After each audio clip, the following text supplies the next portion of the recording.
em discussão os processos. Em votação. Conselheiro substituto, doutor Alberto. Acompanho a relatora, senhora presidente. Conselheiro Anselmo. Acompanho a relatora, excelência. Conselheiro Fernando. Com a relatora, senhora presidente. Aprovados.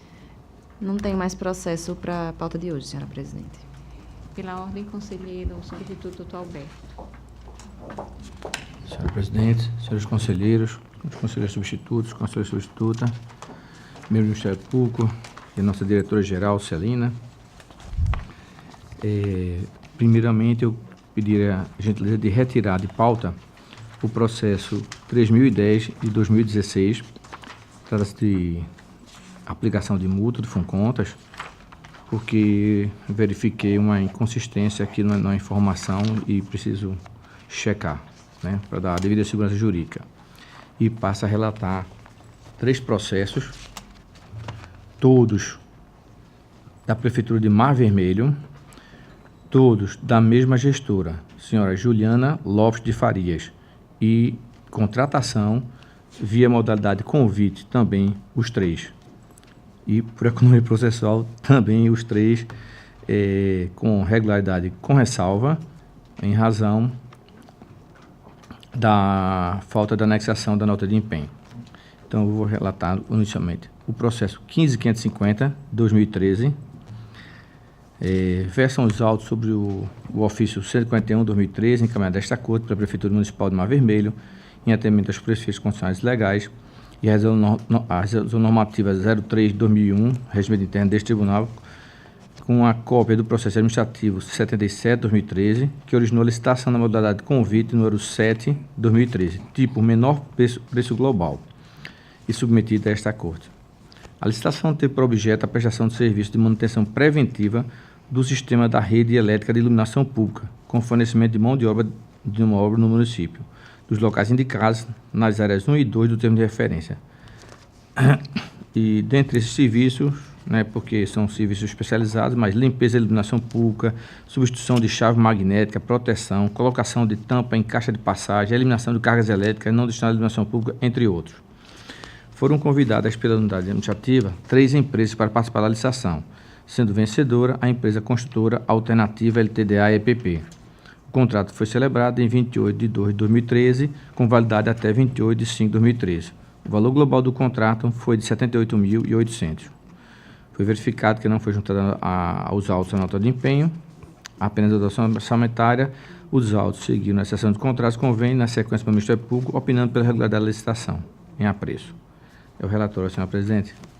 Com a palavra o Ministério Público. Senhora presidente, o Ministério Público opina pela regularidade. Em discussão. Com a palavra, doutor Alberto. Continuando, senhora presidente, vou abreviar um pouco, né, o relatório para os senhores, a análise. No caso em exame, os comandos normativos foram formalmente observados. O valor contratado foi de R$ 78.800, o que está em conformidade com o valor limítrofe desta modalidade da licitação, qual seja R$ 80.000 para materiais e serviços, nos termos do artigo 23, inciso 1, alineado da Lei 8.666/93. Ressalta-se que a gestora apenas deixou de juntar aos autos a nota de empenho, que indica o nome do credor, a representação e a importância da despesa, bem como a dedução desta do saldo da dotação própria, conforme artigo 61 da Lei 43/2064. Diante desses fatos, e em conformidade com o Ministério Público, eu voto no sentido de julgar pela regularidade com ressalva a carta convite, a licitação, aliás, via modalidade de convite, realizada pelo município de Mar Vermelho, e que nos futuros ajustes seja anexada a nota de empenho. Dar ciência desta decisão e dos pareceres técnicos que a fundamentam a gestora senhora Juliana Lopes de Farias Almeida e publicar no Diário Oficial Eletrônico deste Tribunal e para os que fizerem necessários. E assim como eu voto, senhora presidente, senhores conselheiros. Em discussão, o processo. Em votação. Conselheiro Fernando. Senhora presidente. Conselheiro Anselmo. Excelência, com o registro da minha ressalva da diferença existente entre nota de empenho e empenho, eu acompanho o relator. Conselheiro substituto, doutora Raquel. Aprovado. Senhora presidente, dando continuidade, Só citar o número do processo, é o 10.730, 2014, trata-se da mesma gestora, o mesmo município, também do mesmo fato. Então, versam os autos sobre o ofício 105, 2014, encaminhado desta Corte de Contas, com cópia do processo administrativo 0751, 2014, que originou a licitação na modalidade convite número 6 de 2014, do tipo menor preço global por lote. A licitação teve por objeto a prestação de serviço de impressão gráfica para atender às necessidades da Secretaria de Administração, de Saúde e Educação do município, tais como envelopes, capas, pastas, fichas, blocos, entre outros. Foram convidadas pela unidade administrativa 3 empresas para participar da licitação, sendo vencedora a empresa Infinity Editora e Serviço LTDA, em todos os 3 lotes. O contrato foi celebrado em 17 de 6 de 2014, com validade até 16 de 6 de 2015. O valor global do contrato foi de R$ 77.455,58. Seção de contratos destacou que não foi juntada aos autos a nota de empenho e o Ministério Público se manifestou pela regularidade da licitação em comento. Este é o relatório, senhora presidente. Com a palavra o Ministério Público. Senhora presidente, o Ministério Público opina pela regularidade. Dando continuidade, como já relatei, de forma concisa, o caso em exame e seus normativos foram formalmente observados. O contrato foi de R$ 77.455,58, portanto, em conformidade com o valor da modalidade da licitação, convite, R$ 80.000, que é o limite. Os requisitos foram cumpridos, exceto quanto à juntada da nota de empenho. E dessa forma, eu voto no sentido que esse pleno julgue que a regularidade com ressalva, tendo a ressalva de que, para os futuros ajustes, seja anexada a nota de empenho, da ciência desta decisão e dos pareceres técnicos para a gestora, a senhora Juliana Lopes de Faria Almeida, e fazer a publicação devida. É assim como eu voto, senhora presidente. Em discussão o processo. Em votação, conselheiro Otávio. Conselheiro Anselmo.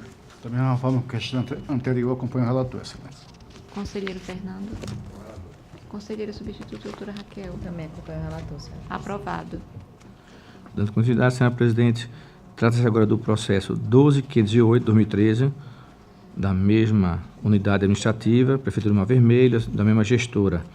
Convite também, só que desta feita é o convite número 009 de 2013. Entre a Prefeitura de Mar Vermelho e a empresa Infinity Editora e Serviços, com conformidade com a lei, regularidade com ressalva, em razão da ausência nos autos de cópia da nota de empenho.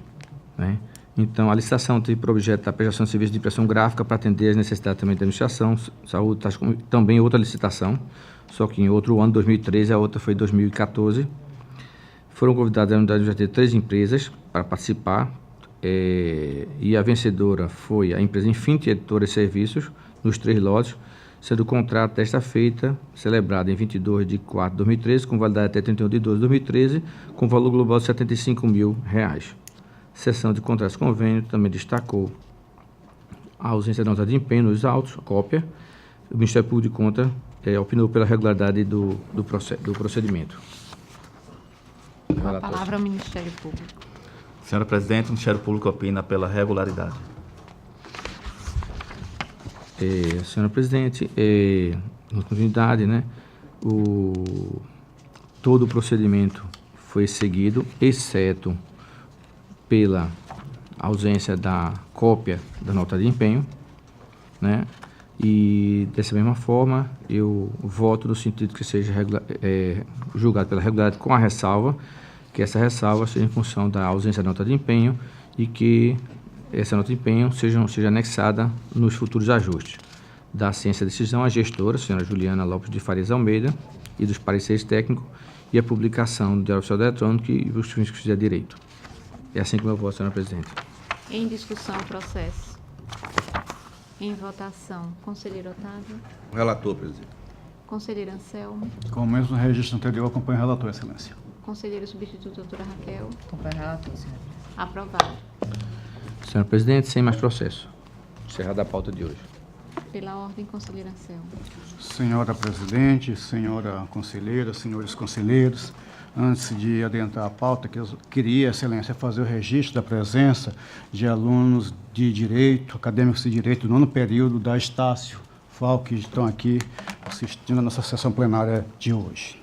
Excelência, trago para relatar processos, alguns bem antigos, que são os processos 1171 de 2000, prestação, vou aqui me permitir ler a ementa, prestação de contas, prefeito do município de Santana do Ipanema, temos que fazer aqui um registro que ficou Santana do Ipanema, exercício de 99, nova análise, ausência de documentos essenciais, inconsistências de informações, contraditório para a defesa, processo 1406 de 2000, prestação de contas, evidentemente, gestor, município de Água Branca, exercício de 99, nova análise, ausência de documentos essenciais, inconsistência de informações, devido ao processo legal, processo 1637 de 98, prestação de contas, prefeito município de Jundiá, exercício financeiro 97, diligência, inconsistências de informações, ausência de documentos essenciais, mais uma vez, devido ao processo legal. Na verdade, excelências, foram feitas análises, apesar de processos antigos, a gente não pode fechar os olhos, deixá-los de lado, temos que fazer. E assim eu estou me propondo, mesmo por obrigação que tenho, como todos nós temos, e apenas chamando o gestor os autos para que se manifeste a respeito das inconsistências aqui verificadas. Mais uma vez aqui alertando que, como o ônus é do gestor de prestar contas, de fornecer documentação, permanecendo o prazo aqui, que é o prazo padrão 15 dias, transcorrer em Albis, o processo ele vai ser analisado e ver a liberação no estado em que se encontrar. Apesar de já termos feito uma pré-análise, mas esta ainda não constitui deliberação definitiva plenária. Esses são os meus votos nestes 3 processos, senhor presidente. Com a palavra, o Ministério Público. Senhora presidente, o Ministério Público opina no mesmo sentido do voto proferido pelo conselheiro Anselmo Brito. Em discussão, os processos. Com a palavra, conselheiro Otávio. Conselheiro Anselmo, Vossa Excelência só está notificando o ex-gestor. Só. Eu queria sugerir, Vossa Excelência, a sugestão que foi me dada com relação do atual, que se ele tiver a documentação, não sei... Que possa enviá-la. Que ele possa enviar, porque facilita aquela proposta de atender os dois. Acatado, vamos fazer a alteração sem problema algum. Obrigado. Torna a dialética mais expressiva. Obrigado, só isso, conselheiro. Excelências, trago... Eu vou logo... Ainda vou colher os Desculpem, outros 11. eu pensei que... Então, conselheiro Fernando. Com o relator, com a sugestão já acatada pelo conselheiro relator. Conselheiro substituto, doutora Raquel. Conselheiro substituto, doutor Alberto. Porque eu li... Da mesma forma, presidente. Aprovado. Excelência, eu só queria... Pois não, pode ficar à vontade. Eu gostaria de solicitar do conselheiro Otávio para me substituir em virtude de uma necessidade de me ausentar. Eu queria fazer o registro de excelência, que hoje 1-0 para minha assessoria. Este dispositivo ele já consta do voto. Me orientaram aqui, tá? Citar o gestor atual do município. O mais brevidade possível, posso, se tiver documentação, encaminhá-las, fazendo referência ao ano, em virtude de eventual quadro. Então, não é preciso fazer nenhuma alteração. Pronto.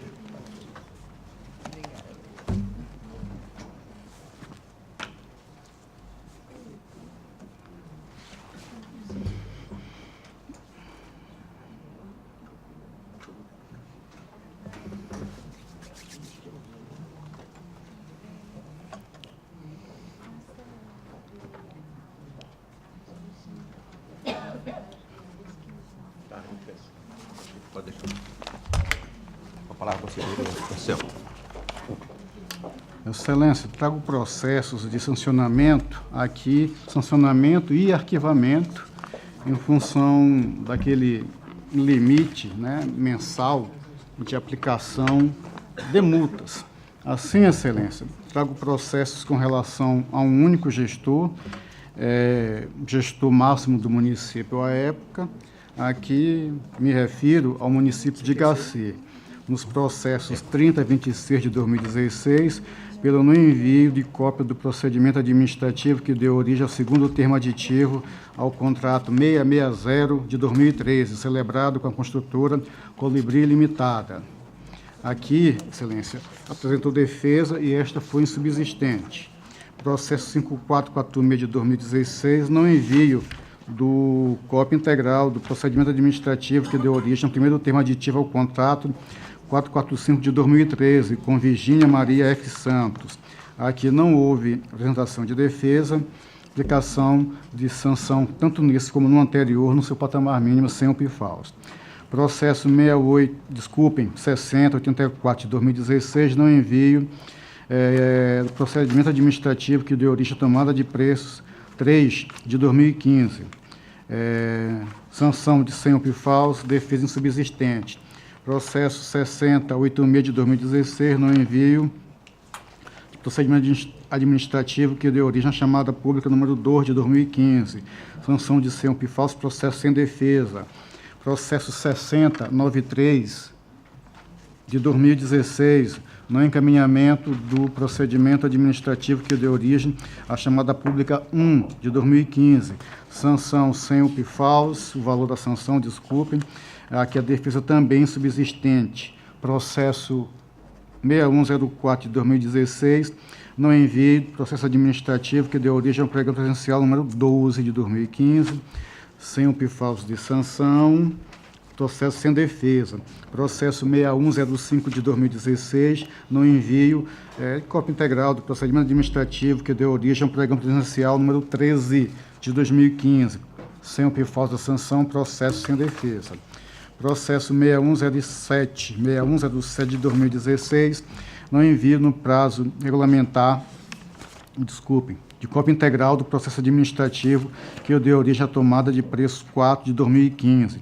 Sanção de sem o PIFAUS, defesa aqui insubsistente.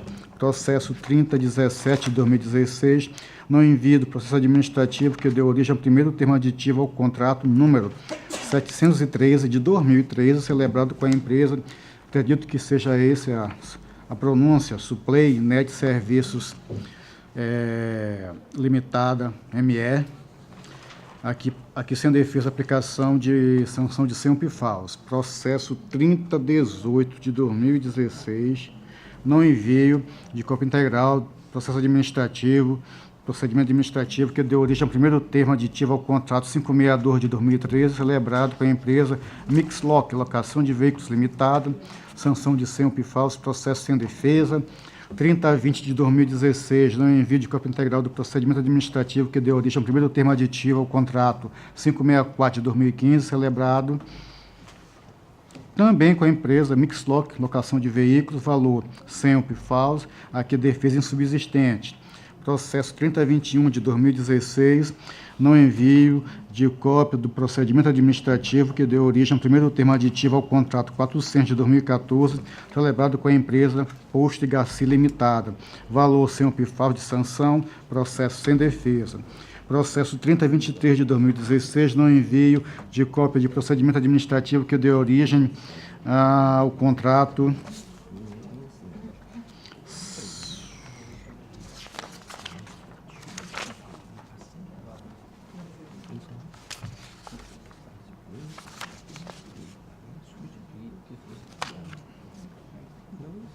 queria só tirar a dúvida aqui, que tem um contrato muito parecido, só muda o ano.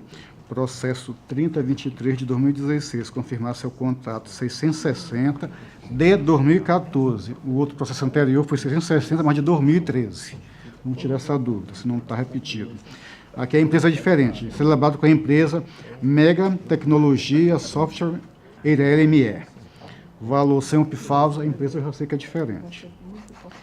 Valor sem o PIFAUS, processo sem defesa. Processo 3024 de 2016, não envio de contrato, de cópia de procedimento administrativo que deu origem, também verificar esse processo, por gentileza, 3024 de 2016, contrato número 661 de 2015, com a mesma empresa, Mega Tecnologia Software Eireli ME. Processo sem defesa, aplicação de multa padrão, seu patamar mínimo de 100 UPFAUS. Processo 5391 de 2016, não envio de procedimento administrativo que der origem a um contrato 130 de 2015, celebrado com a empresa Serquip Tratamento Resíduos AL Limitada. Valor de 100 UPFAUS, processo sem defesa. 5396 de 2016, não envio de cópia integral do procedimento administrativo que deu origem ao contrato 125 de 2015, celebrado com a empresa Estrutura Santana.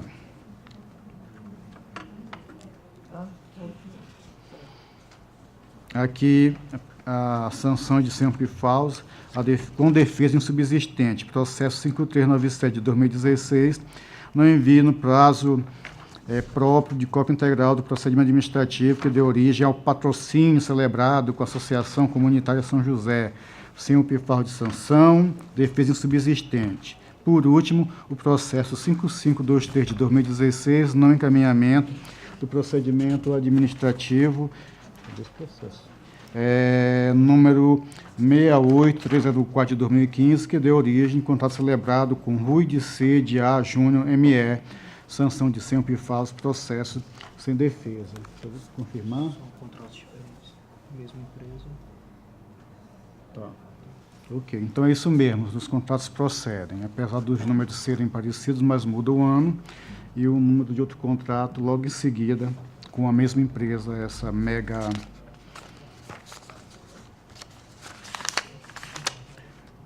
Tecnologia Software Eireli ME.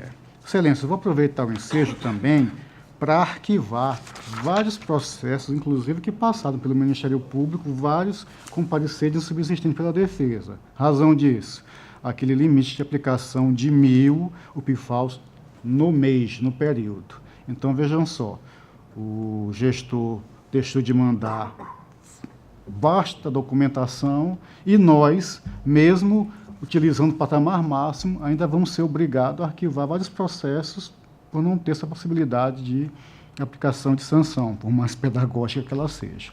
Sendo assim, excelências, eu trago para arquivamento, por essa razão, os processos 6087 de 2016, parecer do Ministério Público, a limitação é imposta pelo artigo 1º da Resolução Normativa, 1 de 2003, processo 6089 de 2016, também com parecer pelo Ministério Público, subsistente defesa. Processo 6094 de 2016, aqui o gestor não apresentou defesa. Processo 6095 de 2016, com parecer do Ministério Público, que parecer evidentemente pela insubsistência da defesa. 6096 de 2016, sem defesa. 6090 de 2016, defesa insubsistente. 6091 de 2016, defesa insubsistente. 6092 de 2016, também defesa insubsistente. Na primeira leva, em razão dos cumprimentos dos normativos que regem a matéria, trago para que o tribunal, entendendo como o relator entendeu, sancione o gestor e demais dispositivos de prática, comunicação, caso não encontre pagamento, encaminhamento para execução, publicação da decisão para os efeitos legais. No segundo caso, por esta razão, trago para arquivamento desses processos. São os meus votos, senhor presidente. Doutor Gustavo. Senhor presidente, o Ministério Público opina no mesmo sentido do voto do conselheiro Anselmo Brito. Em discussão, os processos relatados pelo conselheiro Anselmo Brito. Em votação, conselheiro Fernando. Do senhor presidente. Conselheira Raquel. Relator. Conselheiro Alberto. Com o relator, senhor presidente. Aprovados.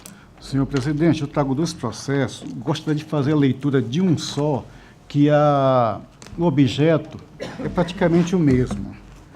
Eu vou ler aqui o processo mais antigo, é o processo 4833 de 2009,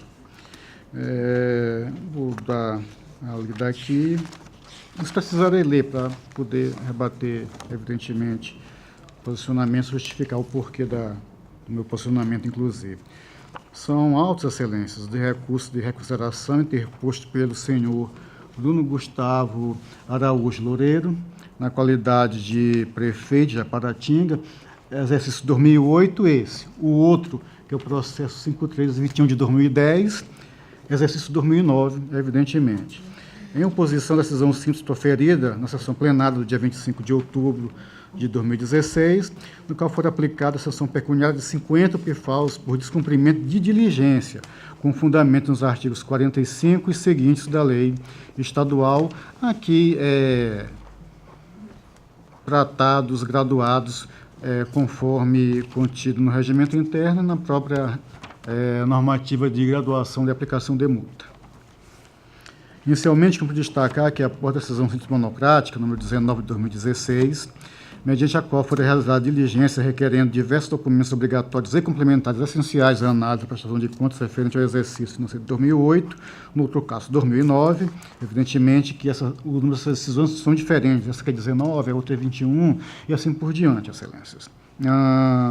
O gestor interpôs sucessivos pleitos dilatórios de prazos sucessivos, especificamente nos dias 5 de julho, 28 de julho e 5 de agosto, os quais foram apreciados por decisões monocráticas 28, 34 e 40, respectivamente publicados no diário, todas concedendo prazo de 15 dias, que evidentemente o efeito prático disso é muito mais do que 15 dias. Se foi dado 45 dias, provavelmente 45 dias é o começo, muito mais do que esse prazo foi dado, mesmo porque aqui aproveitava inclusive o prazo já em contagem de decisão anterior, no intuito de não prejudicar o direito de defesa do gestor. Por oportuno, na manifestação do ex-gestor realizada em 28 de julho, além do requerimento dilatório em razão da não exposição de documentos pelos poderes executivo e legislativo, foram atendidos alguns itens solicitados em diligência, quais sejam 8, 9, 10, 11 e 18 documentos obrigatórios e 1, 6, 11, 12 e 20 de documentos complementares. Em igual sentido, no petitório do dia 25 de agosto, juntou ofício da Câmara Municipal de Japaratinga, subscrito por seu presidente à época, informando a disponibilidade tão somente do balanceio de verificação referente ao mês de novembro de 2009 e da lei orçamentária anual de 2009. Ao passo, os presentes autos foram levados à sessão ordinária em 25 de outubro, no momento em que o colegiado entendeu em sancionar pelo descumprimento de diligência. Na sequência, o gestor propôs novamente recurso de consideração, protocolado em 11 de novembro, atuado no processo 12.811 de 2016, em face da decisão simples proferida em 25 de outubro de 2016 pelo Pleno, questionando como obstáculos ao cumprimento da diligência, não sendo o gestor da municipalidade, dificultando dessa maneira a localização e envio da documentação requerida, transcurso de quase 7 anos dos atos e fatos realizados pelo gestor e impossibilidade de penalização quando da apreciação das contas em razão de prazo superior ao disposto no artigo 57, parágrafo 1º da Lei de Responsabilidade Fiscal. Também, o recorrente informou que, quanto aos itens não atendidos, obrigatórios e complementares, à época da prestação de contas, não eram exigidos pelo calendário de obrigações de gestores públicos, tão somente a partir da resolução normativa número 1 de 2016. Requeriu ainda que, em relação aos itens 3 e 4 obrigatórios, fosse realizada a diligência ao atual gestor. Por fim, solicitou conhecimento do presente recurso, a anulação do sancionamento imposto e, em atenção à defesa apresentada, e, por fim, acatamento de suas razões expostas. Os autos foram do Ministério Público que se manifestará nesse relatório. Gustavo. Senhor presidente, são dois processos muito semelhantes e eu vou ler aqui a ementa e tecer alguns comentários. Recurso de reconsideração contra a decisão do plenário. Aplicação de multa pelo descumprimento de diligência de relator em processo de prestação de contas. Documentos não obrigatórios em sede de prestação de contas. Preliminar pelo não conhecimento do recurso, no mérito pelo provimento do recurso. Pois bem, por que o recurso não deve ser reconhecido? O recurso interposto, ele foi o recurso de reconsideração, quando, segundo o nosso entendimento, não seria cabível esse recurso, e sim o agravo, que está previsto no artigo 221 do nosso regimento interno, que assim reza: caberá agravo contra despacho interlocutório, ordinatório do presidente ou do relator, ou contra decisões não definitivas do plenário. Portanto, não caberia o recurso de reconsideração, e sim o agravo. No entanto, vencido a preliminar, no mérito, o Ministério Público opina pelo provimento. E a razão mais substancial seria que o gestor, passado alguns anos após deixar o cargo público, não tem mais condições, ou seria muito difícil dele ter acesso a esses documentos para poder guarnecer o tribunal. Porque podemos distinguir duas obrigações distintas, que é o dever de prestar contas, que não se confunde com o dever de guarda de documentos públicos, pois, embora os dois emerjam do postulado republicano, o primeiro está relacionado com a gestão da coisa pública e é um dever personalíssimo, que tem como objetivo a demonstração da boa aplicação dos recursos públicos. E o segundo está ligado ao gerenciamento e proteção de documentos e arquivos produzidos pela administração pública, inclusive como instrumento de apoio à atividade administrativa. Tem uma lei que dispõe sobre os arquivos públicos e diz que é obrigação da administração os manter. Então, passado algum lapso de tempo, como foi o caso, não seria mais razoável exigir do gestor que procedesse à juntada desses documentos. Então, portanto, opino pelo não conhecimento, ou seja, que o recurso não se adequa à possibilidade legal. No entanto, vencido a preliminar, eu opino pelo provimento, dada a impossibilidade do gestor cumprir essa diligência. Senhor presidente, permita-me, pela competência que ela é flagrante, prestação de contas, gestor, Tribunal de Contas, ordem constitucional. É importante fazer essa análise da admissibilidade. Evidentemente que podemos evoluir quanto a isso, mas, até então, seria este o meu posicionamento, senhor presidente. O artigo 216, parágrafo 1º do Regimento Interno desta Corte de Contas, prevê os requisitos para a admissibilidade da petição de recurso, elencando a necessidade de ser encontrada devidamente formalizada, não ser considerada impertinente, inepta ou protelatória, de ser firmada por parte legítima, e ainda, no seu parágrafo 2º, prevê a necessidade de atendimento dos prazos determinados.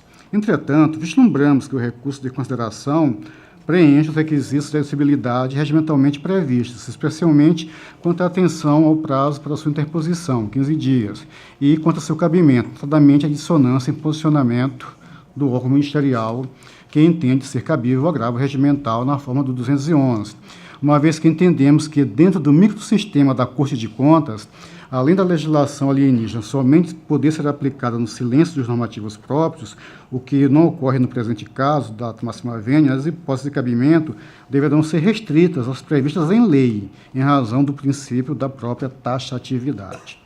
O cabimento de recurso encontra-se necessariamente adstrito à possibilidade de recorribilidade de determinado pronunciamento, bem como a adequação do recurso interposto, ou seja, sua previsão legal.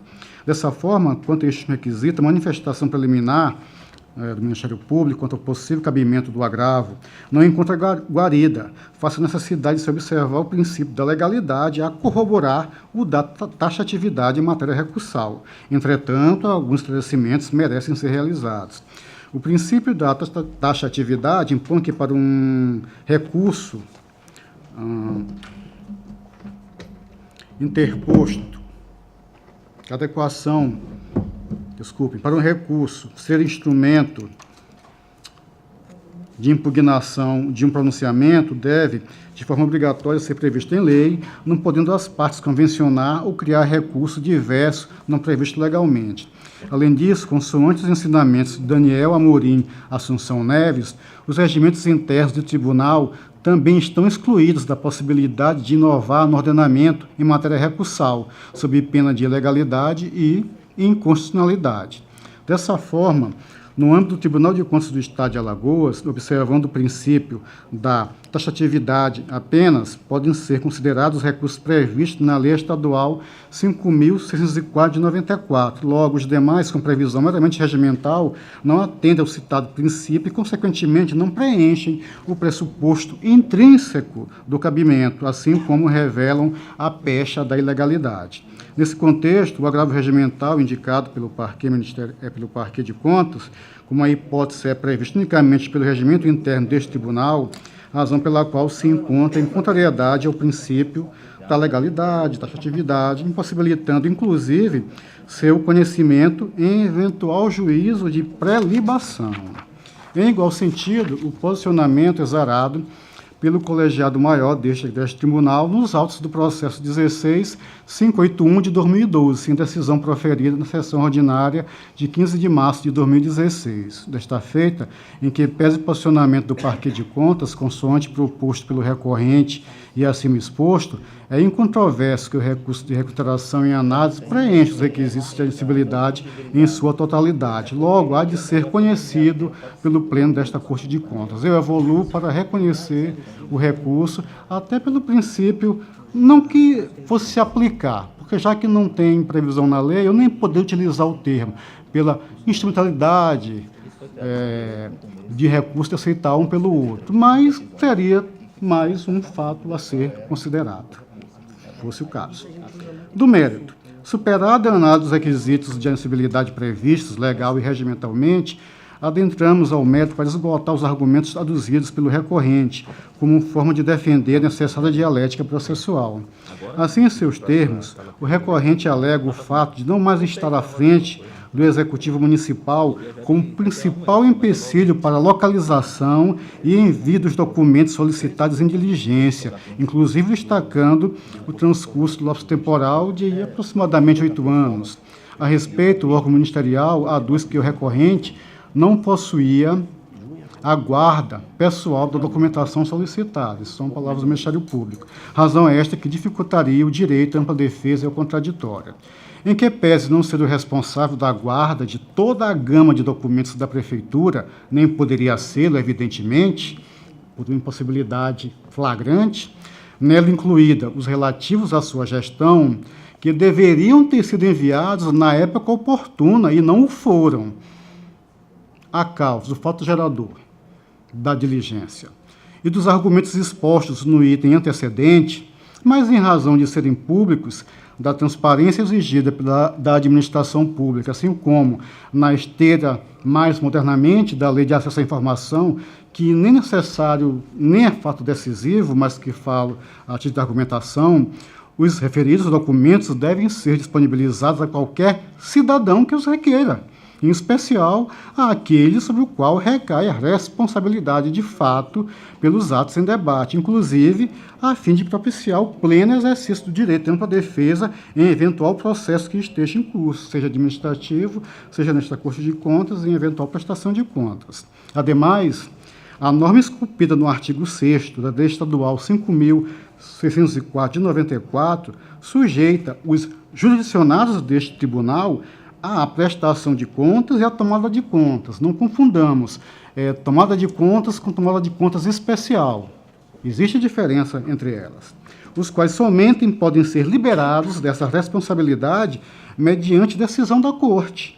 Além disso, o artigo 8º da nossa lei orgânica prevê diversos tipos de prestação tomadas de contas, a saber, artigo 8º, as prestações às tomadas de contas poderão ser por exercício financeiro, término de gestão, quando esta não coincidir com o exercício financeiro, execução no todo ou em parte de contrato formal, que não mais vimos hoje aqui, diligências, de ordem pessoal, inclusive, comprovação de aplicação de adiantamento, quando as contas do responsável pelo mesmo forem impugnadas pelo ordenador de despesas, processo administrativo em que se apure extravio, perda, subtração ou deterioração culposa ou dolosa de valores, bens ou materiais do Estado, ou pelos quais este responda. Imputação pelo tribunal de responsabilidade por despesa ilegal, ilegítima ou econômica. Imputação pelo tribunal. Caso de desfalco, desvio de bens e outras irregularidades de que resulte dano ao erário. Mais um fato. Outros casos previstos em lei ou regulamento, ou seja, Aqui são números de forma exemplificativa, que pode, inclusive, ser adornado por legislação superveniente. Parágrafo único. O Tribunal de Contas, no caso previsto no inciso 6 deste artigo, poderá promover ex officio a tomada de contas do responsável. É a norma legal que nos rege, que diz isso. Elucidativas, portanto, revelam-se as lições basilares de Jacobi a respeito do dever de prestar contas, segundo o qual é uma obrigação constitucional de quem trabalha com recursos públicos. Em caso, é curial distinção entre o dever de prestar contas e o de realizar a guarda de documentos públicos. Evidentemente, uma obrigação constitucional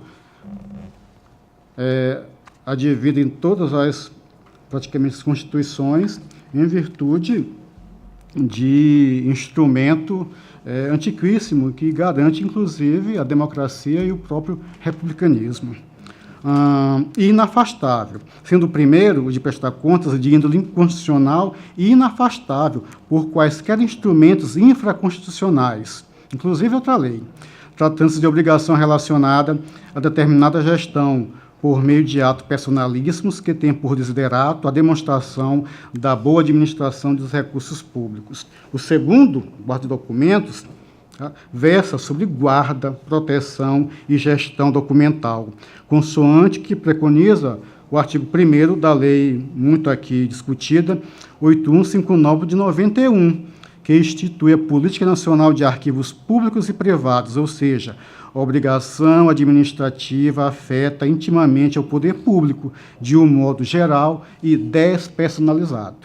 Jacobi Fernandes, ante a possibilidade da existência de prestações de contas diversas, aliás, como bem aqui corrobora nossa lei orgânica, aduz que, palavras, o estudo da natureza jurídica do dever de prestar contas comporta a necessidade de investigar se essa obrigação pode ser considerada personalíssima ou não.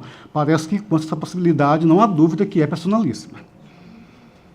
No primeiro caso, também denominadas de obrigações intuito persona, estão as que só podem ser executadas pelo próprio devedor, ainda admitindo-se preposto, delegado ou substituto. E, no segundo, aquelas em que é diferente, que é o criador da obrigação, quem se incumbirá do fato pela realizada. E o fato mais marcante é a prestação de contas e convênios, a depender dos recursos, e mais especificamente, quando a dívida de recursos federais, eu aqui passo, en passant, cito as súmulas 208 e 209 do STJ, num intuito de argumentar e que traz a competência para um determinado tribunal, para uma determinada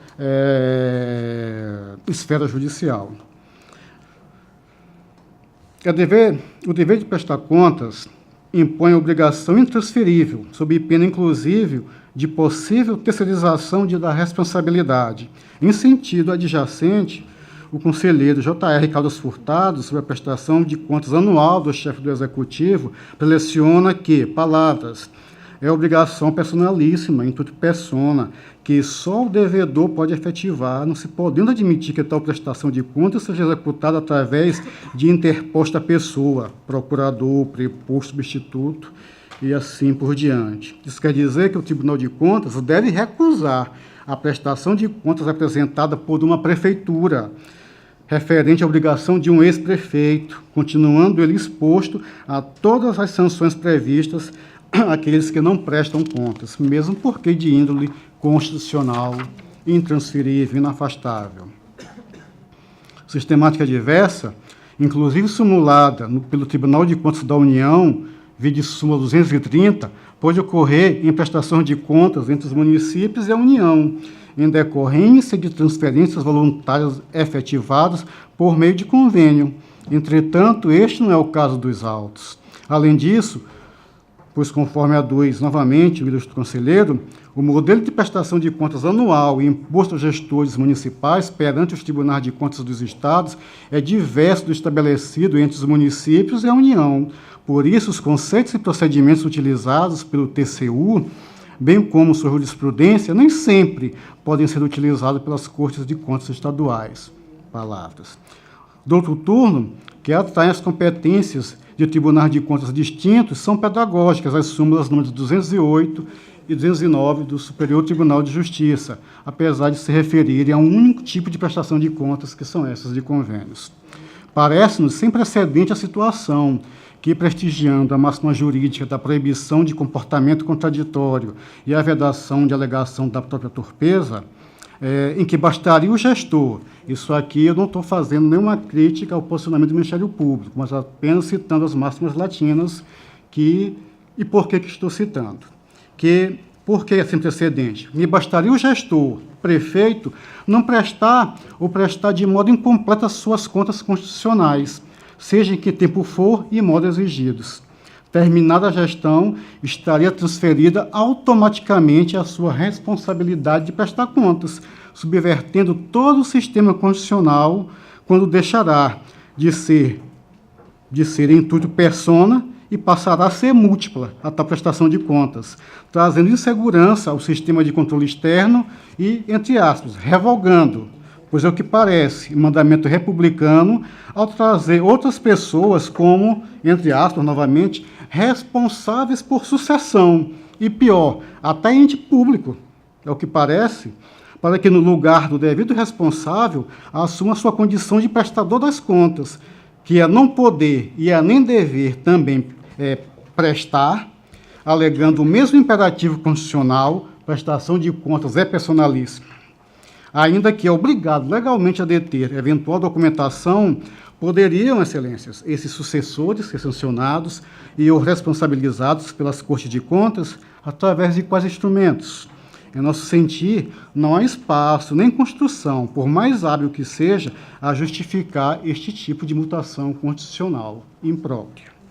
Mas ainda absurda seria a possibilidade, inclusive, de jogar por terra a norma matriz do dever de prestar contas, que, sem sombra de dúvidas, foi o mote para que a nossa Constituição, as nossas Constituições, a prevessem, esculpida onde? No artigo 15, aliás, no número 15, capítulo 1, da Declaração dos Direitos do Homem e do Cidadão, de 1789, em que a sociedade tem um direito de pedir contas a todo agente público. Isso me parece bem direto, embora possa se interpretar também, mas eu acho que sana toda dúvida de prestação de contas ser de origem pessoal, personalíssima. Nesse diapasão, ante a possibilidade da existência de prestação de contas diversas, entre as quais aquelas referentes às contas de governo, às contas de gestão e as contas de convênio decorrentes da transferência de recursos federais, Jacobi esclarece o debate aduzindo que o estudo da natureza jurídica de prestar contas comporta a necessidade de investigar. Eu acho que isso aqui está repetido.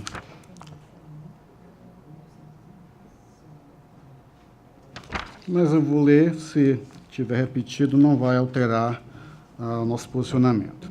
Esclarece novamente que o estudo da natureza jurídica do dever de prestar contas comporta a necessidade de investigar se essa obrigação pode ser considerada personalíssima ou não.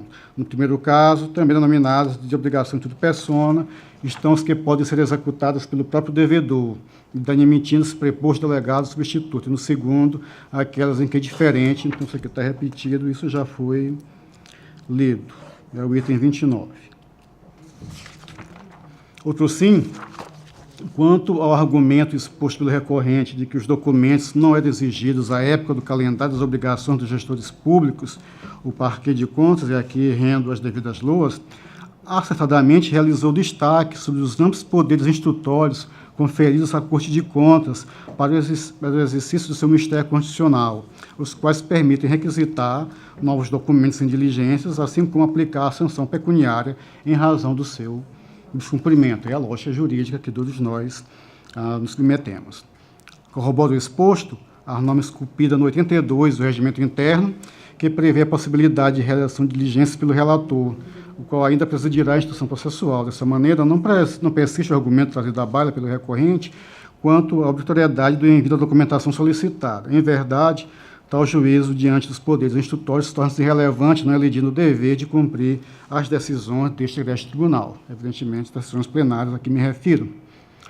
Não se pode olvidar os esforços empreendidos, é fato, pelo gestor para atendimento da diligência, cumprindo-a parcialmente dentro das limitações expostas em suas defesas justificativas, muito embora sejam possíveis mecanismos outros com condão de possibilitar maior eficácia em seu pleito, inclusive judiciais. E aqui até falo, mais modernamente, a própria lei de acesso. Razão esta, aliada às exposições anteriores, delineiam a impossibilidade, neste momento ainda, de redirecionamento do feito. Vale ressaltar que o recorrente não trouxe ao debate outras alegações suficientes a inovar o que estivessem aptos a provocar modificação do posicionamento do relator e, eventualmente, da própria Corte, quanto ao redirecionamento das diligências aos atuais gestores em termos do recurso sob análise. Evidentemente, Excelências, tendo em vista a nossa evolução, trago o voto no seguinte sentido: evoluindo, conhecer o recurso de reconsideração pelas razões postas, apresentada pelo gestor na qualidade de prefeito do município de Chaparatinga, 2008,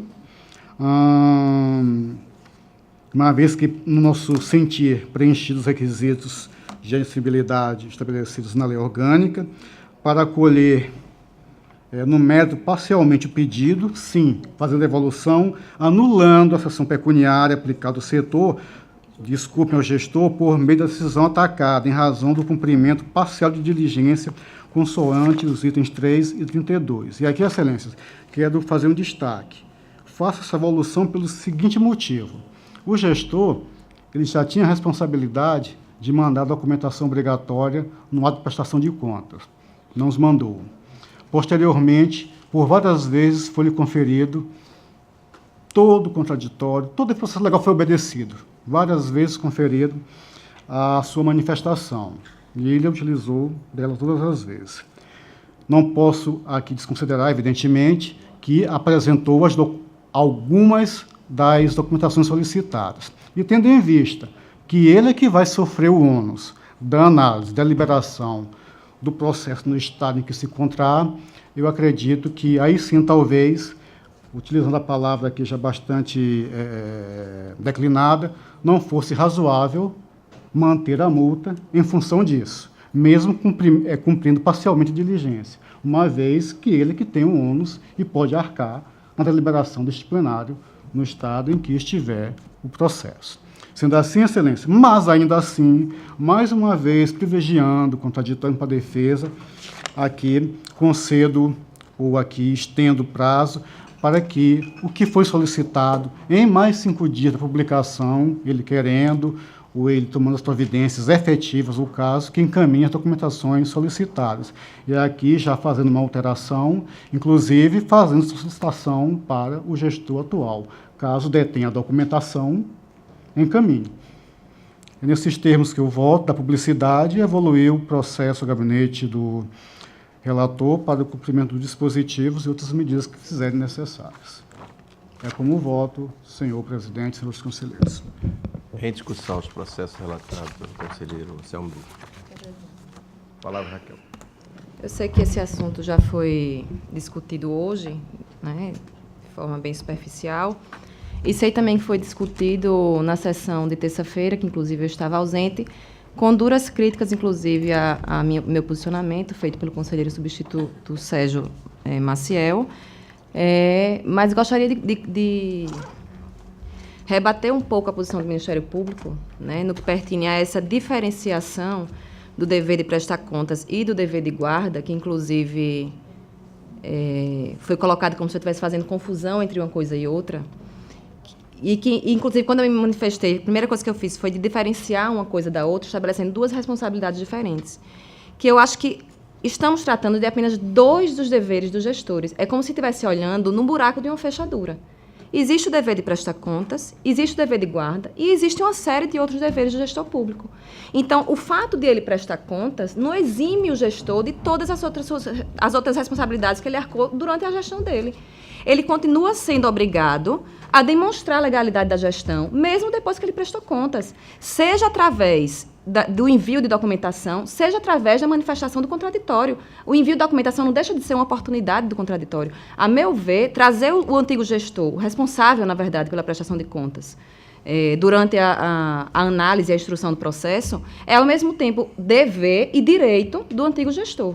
Dever porque ele continua sendo responsável. É ele quem tem que comprovar perante o Tribunal de Contas a legalidade da gestão. E se é através de documentação que o relator solicita, ele é obrigado a trazer, sim, ele é o responsável. E segundo, que é um direito dele,